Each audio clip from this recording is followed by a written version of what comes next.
안녕하세요. 유한타증권 건설 건자재 산업을 담당하고 있는 김기룡입니다. 오늘 말씀드릴 그 자료는 그 LX 하우시스 그 기업에 대한 자료 발표 말씀드리도록 하겠습니다. 우선 지난 2021년도를 되돌아보면 이제 LX 하우시스의 그 연간 실적은 이제 매출액은 전년 대비 한 14% 정도 증가를 했지만 이제 영업이익은 5.2% 감소하는 그런 모습을 기록을 했습니다.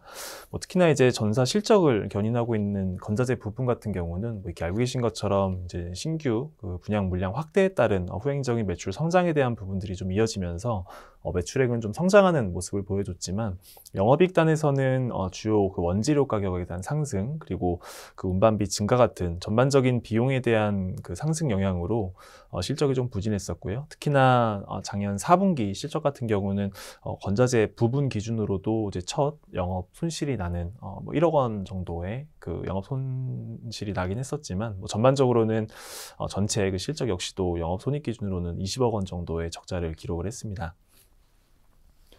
2022년도 이제 LX 하우시스에 대한 내용을 본다라고 하면 이제 기본적으로는 B2C 이제 기존의 그 신규 분양과 연동되는 이제 B2B 중심에서 이제 회사는 이제 소비자를 대상으로 하는 그 B2C 시장 그리고 안에서의 그 인테리어 리모델링 시장에 대한 공약을 보다 좀 강화하는 그런 모습이 나올 걸로 이렇게 좀 보여지고 있고요. 또 이제 회사가 하고 있는 그 프리미엄 제품이라고 하는 그 미국의 뭐 이스톤이나 그 페널폼 단열재 같은 이런 B2B 프리미엄 제품 쪽에 대한 성장 역시도 좀 이어질 걸로 보고 있습니다. 특히 이제 작년도 하반기에 이제 기존 건자재 부분 내에서 이제 새롭게 이제 부엌 욕실 사업부를 신설을 하면서 이제 기존의 뭐 창호나 이제 바닥재 같은 그런 아이템들 중심에서 이제는 이제 부엌과 욕실 이런 것들에 대한 아이템을 추가하면서 이제 전반적인 패키지화에 대한 부분들 그리고 그 패키지를 구성하는 아이템들이 보다 좀 다양해지고 있다라는 부분들 그리고 추가적으로 이제 이러한 부분들의 판매를 용이하게 하기 위한 그 직매장 개념인 그 플래그십 스토어를 작년도 기준으로 한 20개 정도 매장에서 올해는 거의 40개까지 늘리는 좀 공격적인 그 오프라인에 대한 매장 확대에 대한 부분들 그러한 그 전략 역시도 좀 현실화될 걸로 일단 보여지고 있습니다. 그리고 말씀드렸던 그 프리미엄 제품군 중에서 이제 PF 단열재에 대한 부분들, 수요 같은 경우는 이제 전반적인 그 화재 안전에 대한 법규가 강화되면서 이제 회사가 하고 있는 그 준무련 단열재에 속하는 이 PF 단열재에 대한 수요가 좀 증가할 수 있는 그런 상황들이 있을 것 같고요.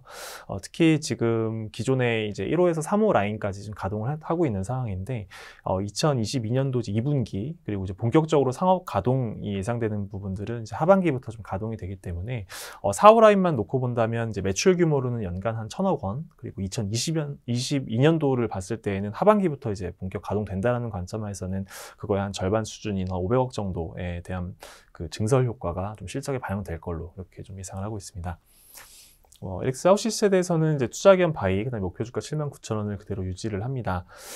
이제 작년도에 이제 기존에 이제 LG그룹에서 LX그룹으로 이제 편입된 이후로 지금 현재 뭐 실사중으로 알려져 있는 그 LX 인터내셔널의 그 한국유리공업에 대한 지분 인수 이렇게 된다라고 하면 LX 하우시스 입장에서는 이제 그 그룹사 내에서의 이제 회사를 통해서 이제 안정적인 판유리 조달에 대한 부분들이 보다 용이해질 수 있다라는 그런 긍정적인 부분들을 좀 기대해 볼 수 있을 것 같고요.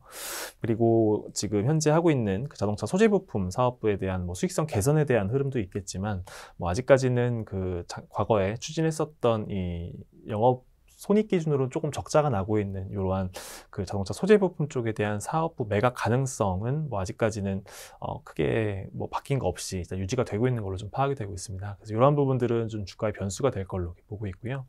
그리고 이제 3월 9일 이제 대선을 앞두고 주요 여야 후보들에 대한 공약을 보면 이제 기본적으로는 주택 공급 확대에 대한 뭐 임기 내 250만 호라는 숫자들도 좀 제시를 했었던 부분들도 있고, 그리고 뭐 대출 규제 완화나 뭐 다주택자에 대한 양도소득세율을 좀 한시적으로 완화시켜주는 뭐 그러한 부분들이 결국은 이 주택 매매 거래에 대한 활성화를 좀 기대해 볼 수 있을 것 같고요. 뭐 그런 맥락에서는 대선을 앞둔 뭐 그런 각 후보들에 대한 공약의 근거에서 본다라고 봤을 때 뭐 전반적으로는 이제 건자재 섹터에 좀 우호적인 환경으로 이어질 수 있겠다 이렇게 좀 판단을 하고 있습니다. 그 대선과 관련된 공약에 대한 부분들은 유한타증권에서 기업 분석팀 이제 4명이 모여서 같이 이제 콜라보 자료를 이제 20대 대선 프리뷰에 대한 자료를 발간을 했습니다. 2월 7일에 발간을 했고요. 그래서 거기에 대한 내용을 좀 참고해 주시면 이제 지금 말씀드렸던 부분들을 조금 더 구체적으로 파악할 수 있는 그런 상황이 될 걸로 보고 있습니다. 네, 이상으로 오늘 LX 하우시스 그 관련된 자료 발표 마치도록 하겠습니다. 감사합니다.